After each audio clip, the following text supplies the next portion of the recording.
All right, Iran right now looks like it's a done deal, right? The president has secured the 34 votes he needs to prevent Republicans from piling up and overriding a veto.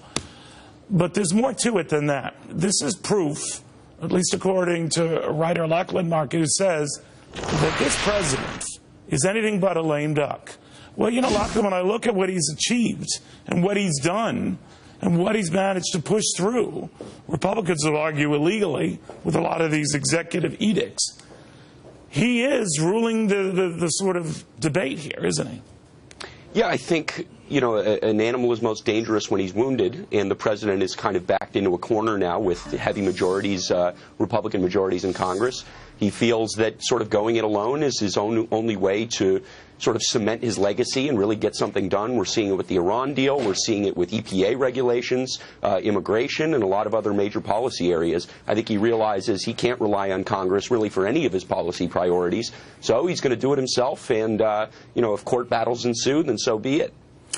He did win a couple of key court battles when the Supreme Court effectively nullified Republicans on this idea on the health care law, virtually securing it now for, well, despite what Republicans hope will be not the case, for permanent law status. Then winning on the gay ruling. Those two developments, I think, changed the context of this presidency and its second term, right?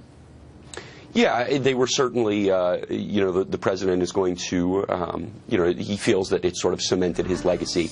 But, you know, he can't really point to anything that he's been able to do in his second term, I don't think. Unilaterally, obviously, you know, he's had some major accomplishments. But, you know, in the first term, we saw Obamacare pass through Congress, Dodd-Frank. There were things that he could point to tangentially as, you know, these were duly enacted laws. They're now the law of the land. Obviously, the Supreme Court cementing Obamacare was a big deal.